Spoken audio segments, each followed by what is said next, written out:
मेरा शौहर जैसे ही काम से वापस घर आया, आते ही उसने मेरे मुंह पर जोर से थप्पड़ मारा। मेरी सास ससुर सब तमाशा देख रहे थे और मेरा शौहर मुझे मार रहा था, लेकिन कमरे में जाते ही उसने मुझसे माफी मांगी और उसने एक ऐसी बात बताई जिसे सुनकर मेरे पैरों तले से जमीन निकल गई। क्योंकि मेरा शौहर तो मेरा नाम एमन है, मेरे माँ बाप मिडिल क्लास फैमिली से ताल्लुक रखते हैं, मेरा भाई एक अच्छी पोस्ट पर जॉब करता है, मेरी अम्मी एक हाउस वाइफ है और मेरी शादी को अब 1 महीना गुजर चुका है। मैं नई नवेली दुल्हन थी, अब तक मेरे हाथ पर मेहंदी तक ठीक से नहीं उतरी थी। मेरी सास मुझे बहुत ही ज्यादा प्यार किया करती थी और मेरे ससुर तो मुझसे बहुत ज्यादा प्यार करते। रोज सुबह सवेरे मैं ससुर जी के लिए उनके पसंद का नाश्ता बनाती और उनके लिए मैं हमेशा उनके पसंद का ही खाना उनसे पूछकर ही बना लेती थी और मेरे ससुर को मेरे हाथ का खाना बहुत ज्यादा पसंद आता और बहुत ही प्यार से मुझे हर खाना बनाने के लिए कहते थे। मेरी सास के 2 बच्चे थे और जिस घर में मेरी शादी हुई थी उस घर की बेटी मेरे घर की भाभी भी थी और मेरे घर में अब वो भाभी बनकर मेरे भाई की बीवी बनकर आई हुई थी। मेरी फैमिली एक खुशहाल फैमिली थी और सब कुछ बहुत ही ज्यादा ठीक ठाक चल रहा था। लेकिन एक दिन ऐसा हुआ जिसे देखकर तो मेरे पैरों तले से जैसे जमीन ही निकल गई। क्योंकि मेरा शौहर एक दिन थक हार कर घर आए और तब उस वक्त मैं और मेरे सिस्टर बातें कर रहे थे। मैं मेरे सिस्टर के पास बैठकर उनके पांव दबा रही थी। मेरा शौहर काम से आया और आते साथ ही उसने मेरे मुंह पर जोरदार थप्पड़ लगा दिया और कहने लगा, अभी इसी वक्त मेरे घर से निकल जाओ। मेरी समझ में कुछ भी नहीं आ रहा था कि मेरा शौहर मेरे साथ ऐसा रवैया क्यों कर रहा है, क्योंकि आज पहली बार मेरे शौहर ने इतने गुस्से में मुझे थप्पड़ मारा था, वरना आज तक तो मेरे शौहर ने एक नजर उठाकर भी मुझे गुस्से से देखा भी नहीं था और आज तो मेरे शौहर ने सीधा मेरे मुंह पर थप्पड़ दे मारा था। मेरे ससुर हड़बड़ाकर उठकर बैठ गए और अपने बेटे से पूछने लगे, क्या हो अली, यूं बदतमीजी तुम बहू के साथ क्यों कर रहे हो? मुझे शर्म आ रही थी और मेरे ससुर अपने बेटे को कह रहे थे कि तुम्हें शर्म आनी चाहिए, यूं इस लड़की के ऊपर तू हाथ उठा रहा है, इस मासूम बच्ची ने ऐसा क्या किया है, देखो कितनी भोली है, कितनी नादान है। अगर कोई बात थी तो पहले मुझे बता देते कि इसकी ये गलती है, मैं खुद इसे डांट लगाता, लेकिन तुझे इसके ऊपर हाथ नहीं उठाना चाहिए था। कोई भी तुझे इसके ऊपर हाथ उठाने का हक नहीं देता है। तो इसका शौहर है लेकिन इसका तो गैर फायदा नहीं उठा सकता। अब बता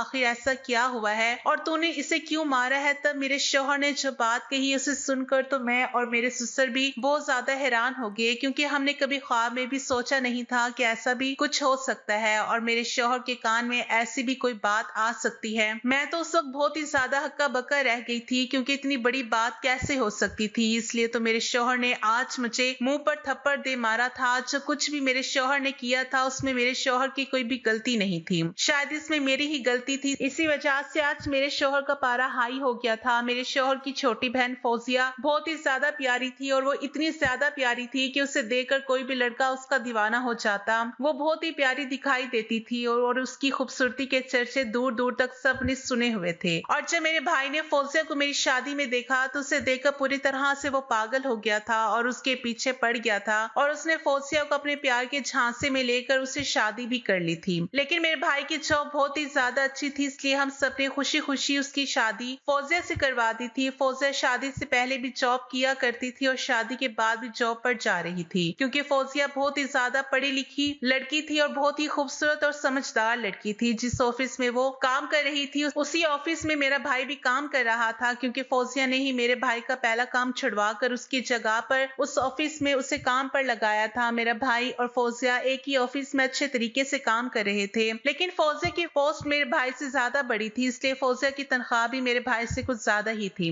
फौजिया की तनख्वाह से मेरे घर का पूरा खर्चा अच्छे से चल रहा था और फौजिया की तनख्वाह से ही मेरे भाई ने बहुत ही प्यारा से घर भी खरीदा था। वो बहुत ही बड़ा था और उस घर में कई कमरे भी बने हुए थे और इन कमरों में मेरे भाई ने अलग अलग टाइप का फर्नीचर भी बनवा लिया था। मेरे भाई को फर्नीचर बहुत ही ज्यादा घर में पसंद था, क्योंकि इसके पहले से ही बहुत बड़े बड़े ख्वाब थे। वो हमेशा से यही चाहता था कि उसके पास बहुत सारा पैसा हो, ऐशोआराम हो और वो ऐशोआराम की जिंदगी गुजारे और वो ऐशोआराम की जिंदगी गुजारने के लिए कुछ भी कर सकता था। मेरे भाई के लिए पैसा ही सब कुछ था। मेरा भाई पैसे कमाने के लिए बहुत दूर दूर तक नौकरी ढूंढता रहता था। जब उसे अपनी पसंद की नौकरी मिली तभी उसने नौकरी पर जाना सही समझा था, वरना कई दिनों तक तो वो नौकरी पर नहीं जा रहा था और घर पर बैठ कर ऐशोआराम की जिंदगी गुजार रहा था और अच्छी नौकरी की तलाश में था। लेकिन एक दिन उसकी तकदीर अच्छे से चमक गई और उसे नौकरी भी अच्छी मिल गई और उसकी तकदीर तो अभी ज्यादा ही चमक रही थी। जिस दिन उसकी शादी फौजिया से हो गई उस दिन से तो उसकी जिंदगी सुनहरे तारों से लिख दी गई थी। मेरा भाई बहुत ही ज्यादा खुश था क्योंकि फौजिया की तनख्वाह बहुत अच्छी थी। फौजिया शादी से पहले भी जॉब पर जा रही थी और अब तो उसने शादी के बाद भी जॉब शुरू कर दी थी और उसने जॉब पर जाना बिल्कुल भी नहीं छोड़ा था। वो लगातार जॉब पर ही जा रही थी। जब से शादी होकर इस घर में आई थी मैंने देखा था फौजिया ने घर का एक भी काम को हाथ तक नहीं लगाया था, यहाँ तक कि उसने आज तक खाना भी नहीं बनाया था और उसने घर का काम सीखने की कोशिश भी नहीं की थी क्योंकि उसकी तनख्वाह इतनी ज्यादा थी कि वो घर पर 4 नौकर आराम से लगा सकती थी और उनसे वो सारे घर के काम भी करवा सकती थी। मेरे भाई की तकदीर तो अच्छी खासी चमक उठी थी। मेरे भाई ने अपने घर में एक नौकर भी रख लिया और वो नौकर हमारे घर के सारे काम किया करता। लेकिन पता नहीं क्यों आज मेरे शौहर को इसके बारे में ऐसी कौन सी खबर मिली जो मेरे शौहर ने आते साथ ही मुझे मुंह पर जोर से थप्पड़ दे मारा। आज मैं बहुत ही ज्यादा सदमे में थी क्योंकि पहली बार मेरे शौहर ने मुझ पर हाथ उठाया था। मेरी शादी को अब 2 महीने गुजर चुके थे और 2 महीने में पहली बार मेरे अपने शौहर से मार खाई थी। मैं रोते हुए किचन में चली गई क्योंकि आज मुझे बहुत ही ज्यादा दुख लग रहा था। किचन में मेरी सास चाय बना रही थी और मैं मेरी सास के पास जाकर खड़ी हो गई, लेकिन मैंने उसे कुछ भी नहीं बताया। मैंने सास को कहा, अम्मा आप बाहर जाकर सोफे पर बैठ जाइए, मैं चाय लेकर आती हूँ। मेरी सास ने मेरी तरफ देखा और मेरे आंसुओं को देखा। मेरी सास ने मेरा हाथ पकड़ा और मुझे घुमाया और मेरी तरफ देखते हुए कहने लगी, बेटा क्या हुआ है, तुम रो क्यों रही हो, बताओ मुझे क्या हुआ है। तुम्हें मेरी कसम है 2 महीने में पहली बार मैंने तुम्हारी आंख से आंसू बहते हुए देखे हैं। बताओ बेटा आखिर ऐसा क्या हुआ है। मेरी सास बहुत ज्यादा घबरा रही थी। शायद मेरी सास को लग रहा था कि मुझको कुछ हुआ है या उनके बेटे को कुछ हुआ है। मेरी सास घबराते हुए अपने कमरे में चली गई। वहां देखा तो मेरे शौहर और मेरे ससुर एक दूसरे से बातें कर रहे थे। जब मेरे शौहर ने मेरे ससुर को सारी बात बताई तो मेरे ससुर भी गुस्से में मेरी तरफ देखने लगे और कहने लगे, बेटा तुम्हारा भाई सचमुच बहुत ही ज्यादा गलत इंसान है। तुम्हारे भाई की वजह से आज तुमने मार खाई है, लेकिन इसमें तुम्हारी कोई भी गलती नहीं है। सारी गलती तो फैजान की है और इसमें तुम्हारा कोई भी कसूर नहीं है। मुझे तो कुछ भी समझ में नहीं आ रहा था कि ये लोग किस चीज की बात कर रहे थे और ऐसा क्या हुआ था और मेरे शौहर ने मुझे आज मारा क्यों था।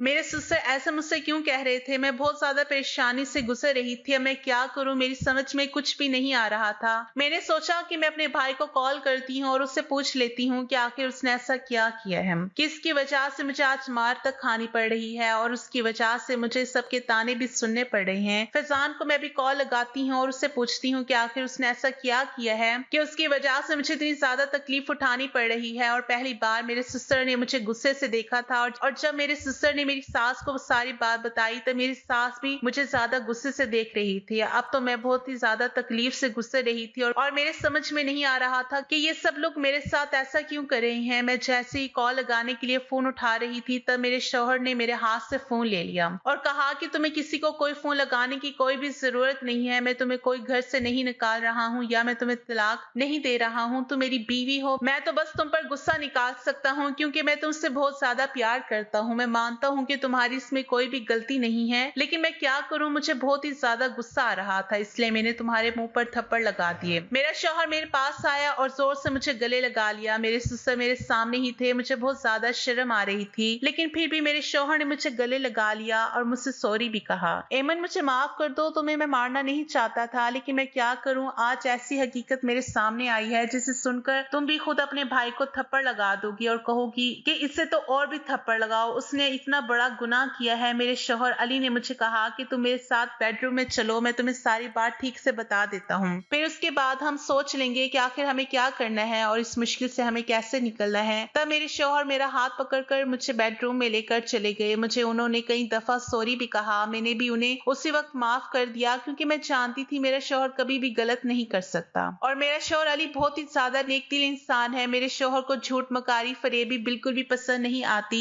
क्योंकि जब से मेरी शादी हुई थी मैं घर का माहौल अच्छे तरीके से देख रही थी। मेरा शौहर बहुत समझदार था, अपने माँ बाप का और अपनी बहन का और अपनी बीवी का बहुत ही ज्यादा वो ख्याल रखता था और अपनी अकलौती बहन के लिए वो कुछ भी कर सकता था। वो जो मांगती उसे वो सारी चीजें ला कर देता। मेरी ननद के पास रुपये पैसे की कोई कमी नहीं थी, लेकिन फिर भी मेरा शौहर उसके लिए हमेशा से ही कपड़े भिजवाता, उसके लिए वो हर चीज भिजवाता जो उसे बहुत ज्यादा पसंद हो। और मैं मेरा शौहर बेडरूम में चले गए और मुझे बेड पर आराम से बिठा दिया और कहा कि जो मैं कहने चाह रहा हूँ उसे तुम ध्यान से सुनना और अपने भाई को कॉल करके बिल्कुल भी मत बताना कि हमें उसकी ये बात पता चल चुकी है। मेरे शौहर ने मुझे बताया कि फैजान फौजिया की पीठ पीछे फौजिया की ऐसी फोटो लेता है और उन फोटोज को वो बाहर मुल्क में बेचने का प्लान बना रहा है। फौजिया बहुत ही ही ज्यादा खूबसूरत लड़की थी और उसे मॉडलिंग करने का बहुत ही ज्यादा शौक था, क्योंकि फौजिया दिखने में जितनी खूबसूरत थी उतनी ही ज्यादा ज़हीन भी थी। लेकिन फौजिया ने कभी भी ऐसे वैसे गंदे कपड़े नहीं पहने थे, हमेशा से ही अच्छे कपड़े पहनकर ही फौजिया मॉडलिंग किया करती थी। लेकिन वो बस ऑफिस के सिलसिले में ही मॉडलिंग किया करती, क्योंकि वो जिस ऑफिस में काम करती वो मशहूर ब्रांड्स कपड़ों का बहुत बड़ा ऑफिस था, इसलिए वो इनके कपड़े की मॉडलिंग किया करती। फौजिया बहुत ही ज्यादा खूबसूरत थी, इसलिए फौजिया को ही इनके ऑफिस वालों ने मॉडलिंग करवाई, क्योंकि फौजिया के ऊपर हर कपड़ा बहुत ही ज्यादा प्यारा दिखाई देता और फौजिया की वजह से ही वो कपड़ों की फैक्ट्री बहुत ज्यादा अच्छे से चल रही थी। इसलिए फौजिया को वहां पर सैलरी भी बहुत ही ज्यादा अच्छी मिल रही थी और फौजिया अपने आप पर भी बहुत तवज्जो देती थी। इसलिए फौजिया जब भी कपड़े पहनकर मॉडलिंग किया करती तो वो कपड़ा कई गुना ज्यादा कीमत से बेचा जाता और उसकी भारी रकम कंपनी के मालिक को मिलती रहती और उनके ब्रांड का अच्छा नाम भी पूरे शहर में मशहूर हो जाता। इसलिए फौजिया की तनख्वाह भी उसके मालिक ने बढ़ा दी थी और उसी का ही फायदा उसके शौहर ने आज उठाया हुआ था, जो कि मेरा भाई है, और इसी वजह से आज मैंने मार भी खाई थी। आज अली मीटिंग के सिलसिले से कहीं बाहर गए हुए थे और जब अपने दोस्त से बातें कर रहे थे और उसके साथ कॉफी पी रहे थे, तभी साथ ही एक लड़का बैठकर बातें कर रहा था, जो कि अमेरिका से आया हुआ था और बड़े गौर से मेरे शौहर को देखा जा रहा था। तब मेरे शौहर ने भी उसे बड़े गौर से देखा। जब मेरे शौहर ने उसे देखा तो मेरा शौहर उसे देखकर पहचान गया, क्योंकि वो तो अली का ही बचपन का दोस्त था, जो कि काफी साल पहले ही अमेरिका में जाकर बस चुका था। उसके माँ बाप भी वहीं पर रह रहे थे और उनकी एक बहुत ही बड़ी कपड़ों की फैक्ट्री थी और उस कंपनी का ब्रांड भी बहुत अच्छे तरीके से पूरे शहर में मशहूर था। जैसे ही अली ने अपने दोस्त को पहचान लिया, अली फौरन उठकर अपने दोस्त के पास चला गया और वो भी उठकर अली के पास आने लगा।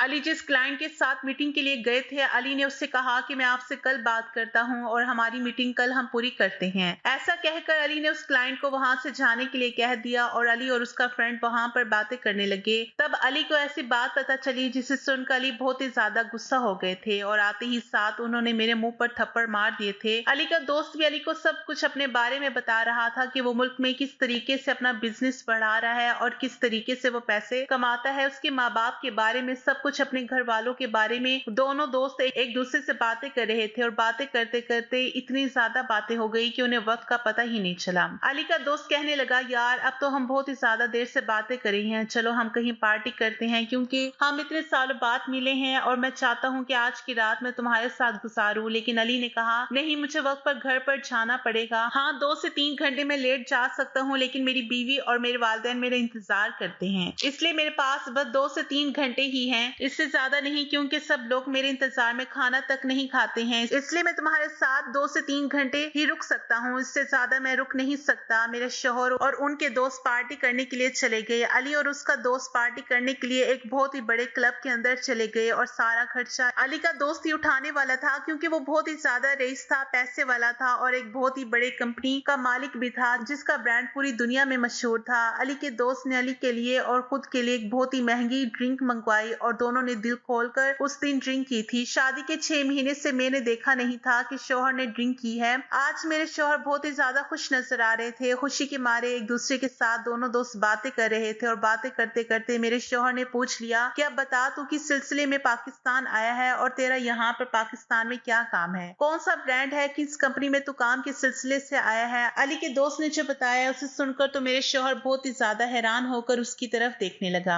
अली के दोस्त ने अली को बताया कि यहाँ पर एक बहुत ही ज्यादा खूबसूरत लड़की है और वो खूबसूरत लड़की की फोटोज मेरे पास आई है, लेकिन मैं वो फोटो वायरल नहीं कर पाया हूँ और अब तक मैंने उस मॉडल को बाहर नहीं निकाला है, क्योंकि मैं उस लड़की को एक बार फेस टू फेस देखना चाहता हूँ, एक बार उस लड़की से बात करना चाहता हूँ, क्योंकि अब तक मैंने बस उसके असिस्टेंट से ही बात की है और उसके असिस्टेंट से ही मेरी बात हो रही है। उस लड़की के साथ मेरी आज तक बात नहीं हो पाई है, लेकिन मैंने उस लड़की के नाम पर कई ज्यादा पैसे भेज दिए हैं, लेकिन आज तक पता नहीं क्यों उस लड़की से मेरी बात नहीं हो पा रही। उसकी फोटोज मेरे पास है और मैंने उसके नाम पर 1 करोड़ रुपए भेज दिए हैं, क्योंकि वो मेरी कंपनी की आने वाली मशहूर मॉडल है। अली के दोस्त ने अली के सामने बहुत ही ज्यादा उस लड़की की तारीफ की थी, कहने लगा, वो लड़की बहुत ही ज्यादा सेक्सी है, दिखने में तो बहुत ही ज्यादा खूबसूरत है, उसकी आंखें इतनी ज्यादा प्यारी है कि मैं उसकी आंखों में खो गया हूँ। ऐसा लगता है कि मैं उसकी फोटोज बिल्कुल भी वायरल नहीं कर पाऊंगा और उसे बस अपने पास ही रख लूंगा, इसलिए तो मैं एक बार उस लड़की से मिलना चाहता हूँ, क्योंकि मैं नहीं चाहता कि उस लड़की को सारी दुनिया देख ले। मैं चाहता हूँ कि उसे बस मैं ही रखूं और मैं ही उसे पर्सनल मॉडल बनाकर अपने पास ही रखना चाहता हूँ। अली के सामने अली के दोस्त ने उस लड़की की इतनी ज्यादा तारीफ की कि अली भी अब बहुत ज्यादा बेचैन हो गया था उस लड़की को देखने के लिए, क्योंकि अली ने आज 6 महीने के बाद बहुत ज्यादा ड्रिंक की थी और अली भी कुछ ज्यादा ही परेशान हो रहा था, क्योंकि हर लड़की का शौक तो हर लड़के को होता है। कोई भी लड़का खूबसूरत लड़की को देखने के लिए तरसता है। हर लड़की को ऐसा लगता है कि कोई तो खूबसूरत मॉडल हमें देखने के लिए मिले, क्योंकि अली के दोस्त ने अली के सामने उस लड़की की इतनी ज्यादा तारीफ की थी कि वो तारीफ सुनकर तो कोई भी लड़का उस लड़की को देखने के लिए तरस जाएगा। अली ने उसके दोस्त से कहा कि मैं भी उस लड़की को देखना चाहता हूँ। उनका दोस्त कहने लगा, वो बस मेरी मॉडल है, मैंने आज तक ये फोटोज किसी को भी नहीं दिखाई। तभी मैंने उसके असिस्टेंट को भी कह दिया था कि ये फोटो बिल्कुल भी कहीं बाहर वायरल नहीं होनी चाहिए, ये फोटोज बस मेरे पास ही आनी चाहिए। अगर ये फोटोज वायरल होगी तो याद रखना, मैंने तुम्हें जो 1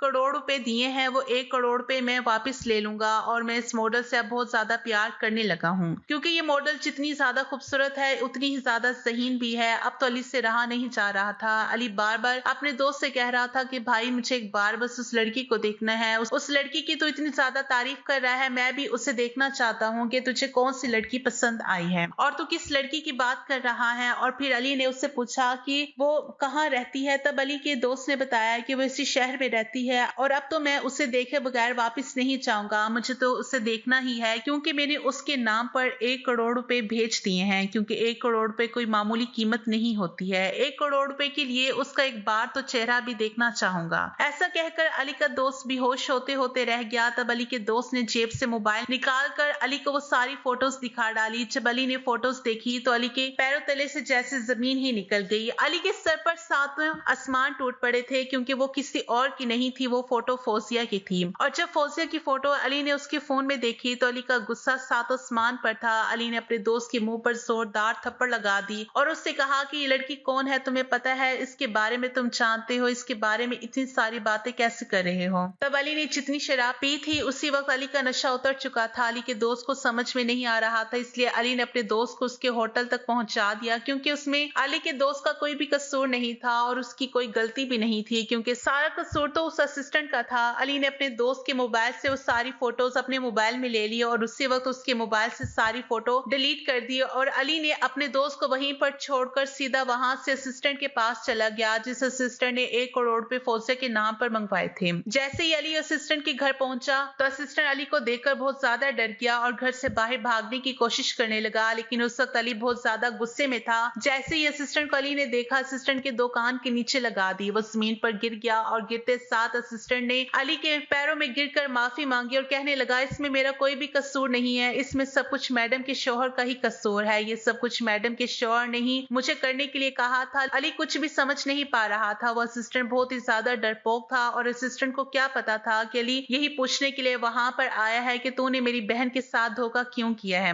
तब असिस्टेंट खड़ा हो गया और मेरे शौहर से माफी मांगने लगा और कहने लगा कि आपको सारी सच्चाई बता देता हूँ, आप प्लीज आराम से बैठ जाइए, लेकिन मुझे मारिएगा नहीं। लेकिन अली ने पुलिस को कॉल कर दी थी। अली ने बताया कि तुझे मैं ऐसे केस में फंसाऊंगा कि तुझे कोई पूछने वाला भी नहीं रहेगा और तू ये सब ड्रामा क्यों कर रहा है और तुझे कैसे पता कि मैं यहाँ पर क्या पूछने के लिए आया हूँ और तू आते साथ मेरे पैरों में गिरकर माफी क्यों मांगने लगा। तब असिस्टेंट ने बताया कि जहाँ पर तुम्हारा अमेरिका का दोस्त तुम्हें मिला था वहां पर मेरा एक दोस्त भी था और उस मेरे दोस्त ने तुम्हें और तुम्हारे दोस्त का पीछा किया और तुम्हारी जितनी भी बातें हो गई थी उससे सारी बातें मुझे फोन पर सुना डाली, जहाँ पर तुम लोग खूब ड्रिंक कर रहे थे, मौज मस्ती कर रहे थे। तो वो फोटोज के बारे में भी सब कुछ मुझे पता चल गया था, इसलिए तुम्हारे आते साथ ही मैं तुम्हारे पैरों में गिरकर तुमसे माफी मांगने लगा। अली ने उस असिस्टेंट से पूछा और कहा कि ये सब कुछ करने के लिए तुझे क्यों और किसने कहा है। तब उसने बताया कि ये सब फौजिया के शौहर ने कहा है। अली ने जैसे उसका नाम सुना, अली सीधा घर पर आया और आते ही उसने मेरे मुंह पर जोर से थप्पड़ मारा। मैंने उस वक्त अली को बहुत ज्यादा समझाया और मैंने कहा कि हम उसी वक्त फैजान के पास चलते हैं और इससे पूछते हैं उसने ऐसा क्यों किया, क्योंकि मुझे मेरे भाई पर पूरा भरोसा था। मुझे नहीं लगता कि कोई भी शौहर अपनी बीवी का यूं गलत फायदा उठा सकता है और अपनी बीवी को सारी दुनिया के सामने नीलाम कर सकता है। कोई भी शौहर अपनी बीवी को घर के अंदर तो मार सकता है लेकिन दुनिया के सामने यूं नीलाम नहीं कर सकता। मेरा दिल कह रहा है और मुझे ऐसा लगता है इसमें मेरे भाई का कोई भी कसूर नहीं है, लेकिन फिर भी अली बहुत ज्यादा गुस्से में था। अली कहने लगा, हम इसी वक्त उनके घर चलते हैं। मैं और अली मेरे मायके चले आए और आते साथ मैं पहले अपने भाई के रूम में चली गई। मेरा भाई मोबाइल में कुछ कर रहा था और उसमें लड़कियों की फोटोज भी थी और जैसे ही मैंने उन लड़कियों की फोटोज देखी तो मैंने तभी अपने भाई के मुंह पर जोरदार थप्पड़ लगा दी और वो मुझे देखकर कहने लगा क्या हो गया है, क्योंकि वो फोटो जो वो देख रहा था वो आधे नंगे कपड़ों में लड़कियां थी। मुझे बहुत ही ज्यादा गुस्सा आ रहा था। मैं अपने भाई का हाथ खींचकर उसे बेडरूम से बाहर ले आई और मैंने मेरे मामा पापा के सामने वो सारी सच्चाई बता दी जो कि आज अली ने मुझे बताई थी। अली की माँ और पापा भी मेरे पीछे पीछे आ चुके थे। अब मेरे सास ससुर, मेरे माँ बाप सब लोग इकट्ठे हो चुके थे और सब लोग एक दूसरे से बातें कर रहे थे। तब तक फौजिया भी घर पर पहुंच चुकी थी। फौजिया सबके चेहरे देखकर बहुत ज्यादा परेशान हो चुकी थी क्योंकि फौजिया को इस बारे में कुछ भी पता नहीं था। फौजिया को जैसे ही इस बारे में पता चला तो फौजिया चक्कर खाकर नीचे गिर गई क्योंकि ये फौजिया के लिए बड़ा सदमा था। मैं फौरन किचन में गई और पानी का गिलास लेकर आई और फौजिया के मुंह पर मैंने थोड़ा सा पानी छिड़क दिया। फौजिया को होश आया। मैंने फौजिया को सोफे के ऊपर बिठा दिया और कहा कि फौजिया मुझे माफ कर दो, मेरे भाई ने तुम्हारे साथ बहुत ही बड़ा गुनाह किया है, तुम्हारे साथ बहुत गलत किया है। मैं तुमसे दिल से माफी मांगती हूँ और मेरे भाई को माफ कर दो। मुझे लगता है कहीं ना कहीं मेरा भाई बेगुनाह है, तुम मेरे भाई को माफ कर दो। लेकिन मैं देख रही थी फौजिया को कुछ भी समझ में नहीं आ रहा था। फौजिया को मैंने सब कुछ बता दिया। तब तो फैजान खामोशी से हम सब की बातें सुन रहा था क्योंकि फैजान को अब तक तो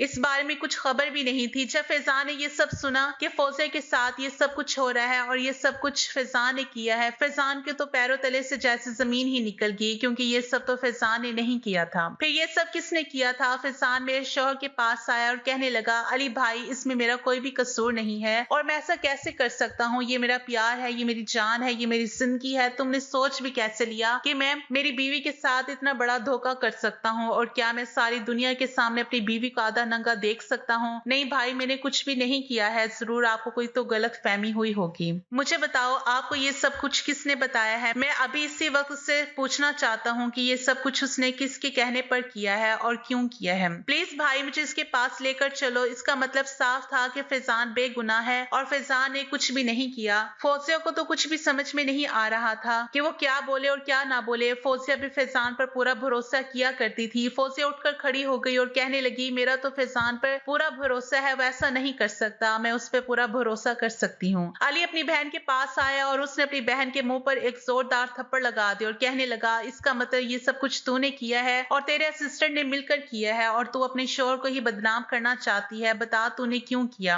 और किसके लिए किया है? तुझे 1 करोड़ पे चाहिए था तो तू मुझे बता देती, मैं कहीं से भी लोन ले लेता और तेरे अकाउंट में भिजवा देता। लेकिन 1 करोड़ के लिए तूने अपनी इज्जत नीलाम क्यों की और तूने अपने शोहर को बदनाम क्यों कर दिया? बता, ये सब कुछ तूने क्यों किया है? अली अपनी बहन पर हाथ उठाए जा रहा था और उसकी बहन खामोशी से खड़ी रहकर सब कुछ देख रही थी और कह रही थी, मैं बेगुनाह हूँ, मैंने कुछ भी नहीं किया है। तब अली का हाथ फैजान ने रोक लिया और कहा कि भाई, थोड़ी देर के लिए आप खामोश हो जाइए। हो सकता है हम सब चलते हैं और उस असिस्टेंट से पूछते हैं कि आखिर ये सब कुछ उसने क्यों किया है और उसके कहने पर क्यों हम सब लोग एक दूसरे को तकलीफ दें। अली को मैंने खामोश करवा दिया। उसे कहा कि थोड़ा ठंडे दिमाग से सोचिए क्योंकि मुझे ऐसा लगता है मेरे भाई ने कोई गुनाह नहीं किया और फौजिया ने भी कोई गुनाह नहीं किया है। इसमें जरूर असिस्टेंट का ही हाथ होगा। तभी मेरा भाई और अली उसी वक्त असिस्टेंट के पास निकल गए। जब भाई और अली असिस्टेंट के घर पहुंचे तो असिस्टेंट के घर पर लॉक लगा हुआ था और असिस्टेंट कहीं बाहर गया हुआ था। इसका मतलब ये था कि ये सब कुछ असिस्टेंट ने ही किया हुआ था। तभी मेरे भाई ने असिस्टेंट की फोटो अपने सभी दोस्तों को भिजवा दी और कहा कि इसके बारे में तुम्हें कुछ भी पता चले तो मुझे बता देना। तभी अली के फोन पर एक कॉल आई और उसने बताया कि अभी अभी हमने इसे एयरपोर्ट की तरफ जाते हुए देखा है। तभी अली ने अपने दोस्तों से कहा कि इसे पकड़ लो।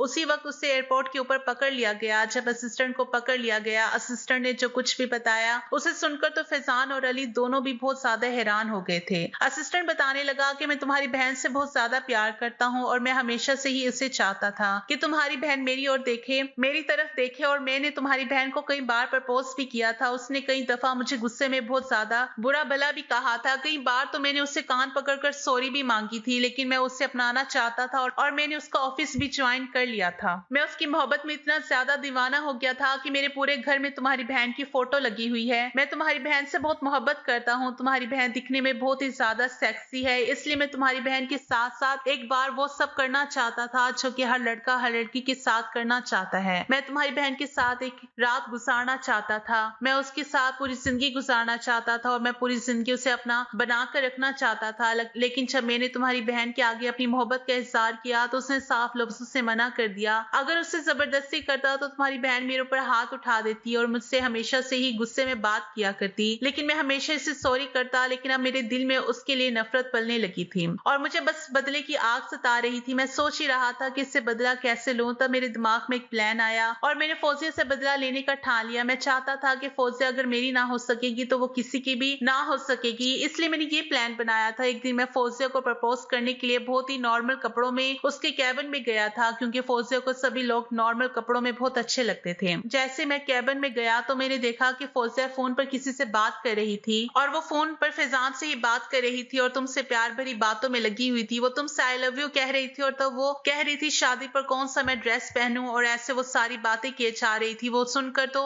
जैसे मेरे तन बदन में आग लग चुकी थी। मैंने ठान लिया था कि इसे मैं दुनिया के सामने जलील करके ही रहूंगा, और जब वो जलील हो जाएगी तब वो तुम्हें छोड़कर मेरी हो जाएगी। मैंने उसी वक्त अपने आप से वादा किया था कि मैं तो अपना प्लान कामयाब करके रहूंगा और उसे प्रपोज करने पर मजबूर खुद कर दूंगा कि वो खुद आएगी और मुझसे शादी का हाथ मांगेगी। इतना लंबा चौड़ा प्लान उसका सिस्टर ने बनाया हुआ था और उसने धोखे से फौजिया का नाम लेकर फौजिया के नाम पर 1 करोड़ रुपए भी मंगवा लिए थे, और फौजिया के बिना पूछे ही फौजिया के फोटोज भी अमेरिका वाले फ्रेंड को भेज दिए थे। जो 1 करोड़ रुपए आए थे वो कंपनी के नाम पर ही आए हुए थे। वो 1 करोड़ रुपए उसका सिस्टर ने कब निकाल कर अकाउंट में डाल भी लिए थे, इसलिए फौजिया को इस पैसों के बारे में कोई भी खबर नहीं थी। और आज जब अली अपने दोस्त को मिला तो उसे सारी बात पता चली थी। उस वक्त अली ने उस असिस्टेंट को इतना पीटा कि उसके नाक और मुंह से खून बहना शुरू हो गया था, और उसी वक्त फैजान ने भी अपना हाथ साफ कर लिया और फैजान ने भी उस असिस्टेंट को खूब पीटा और उसे सीधा पुलिस स्टेशन में लेकर चले गए। जब उसे पुलिस स्टेशन में लेकर चले गए तो वो 1 करोड़ रुपए भी वहां से उसके अकाउंट से निकाल लिए गए और अली के दोस्त के अकाउंट में वो पैसे वापस भेज दिए गए। अली ने फौरन अपने दोस्त को कॉल की